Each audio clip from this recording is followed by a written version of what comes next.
हस्ते श्रद्धं समर्पयामि मुखे आचमनीयं समर्पयामि औपचारिकेन स्नानम् ओम आभवहिष्ठामयो भवस्तामोर्जेर्भावना महेन्द्राय रक्षसे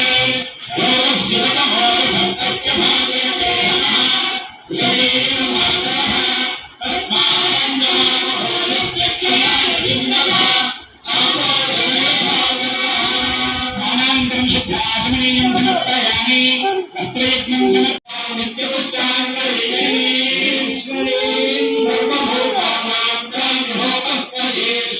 मंगलाधिष्ठानदेवताभ्यो महादिव्य श्रीचन्द्रं समर्पयामि पुष्पाणि समर्पयामि आयने देवाय देवोमारोहं पुष्पे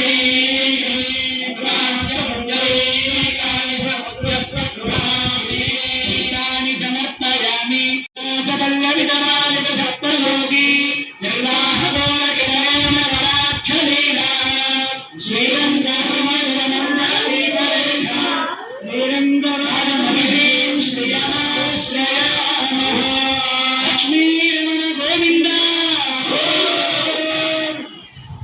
योगदेवामन्त्रं शुद्धाचमनीयं समर्पयामि कुङ्कुमार्घ्यमूर्त्रवीश्च पूजयामि आकारत्रय संबन्धामरविन्द निवासिनी अशेष जगति सिद्धें वन्दे भगवमल्लः ओम भगवन्नारायणाभिमतारूपस्वरूपरूपा गुणविभवैश्वर्यधीराद्यमधिकातिशया असङ्ख्येय कल्याणगुणगा रत्नवनालया भवाये श्रियं देवी नित्यानपाये निरवध्या देवदेव दिव्यमहिषीं अजगन्नाथम् अस्मन्नाथम् अशरण्यशरण्याम् अनन्यशरणः शरणमहं प्रपद्ये श्रीं श्रीं नमः ओं अमृतोद्भवाय नमः ओं कमलाय नमः ओं चन्द्रगहौरये नमः ओं विष्णुवर्णे नमः ओं वैष्णव्ये नमः ओं वरारोहाय नमः ओं हरिवल्लभाय मांगल्य धारण मांगल्य पूज अయింది मांगल्यं మన దక్షిణ దేశంలో వివాహానికి ఒక గుర్తుగా ఈ మాంగళ్య ధారణ చేయడం సంప్రదాయం. వివాహ పద్ధతులు ఒక్కొక్క చోట ఒక్కొక్క పద్ధతిలో ఉంటాయి. పాణిగ్రహణం ముహూర్త సమయానికి ఉండేటువంటి విధానం ఒకటి ఉన్నది. సీతారాముల కళ్యాణం అలాగే జరిగింది. ఇందాక ఒక శ్లోకాన్ని మన చేత అనిపించారు.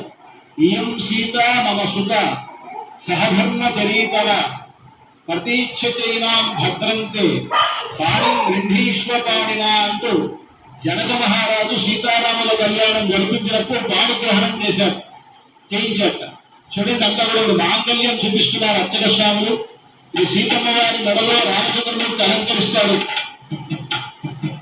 ఆ మాంగళ్యంలో 3 మాంగళ్యాలు ఉన్నాయి. ఒకటి పుట్టినింటి వారి మాంగళ్యం, ఒకటి మెట్టినింటి వారి మాంగళ్యం, ఇంకొకటి భక్తులైనటువంటి రామదాస్ గారు తయారు చేయించినటువంటి మాంగళ్యం. అంతా సేవించండి. ఆ మాంగళ్యాన్ని రామచంద్రమూర్తి సీతమ్మ వారి మెడలో అలంకరిస్తారు. ఇంకొద్దిసేపట్లో మన పద్ధతిలో దక్షిణ దేశంలో మాంగళ్య ధారణ అనేటువంటిది ముహూర్త సమయానికి జరుగుతుంది. తమిళనాడు ఆ ప్రాంతం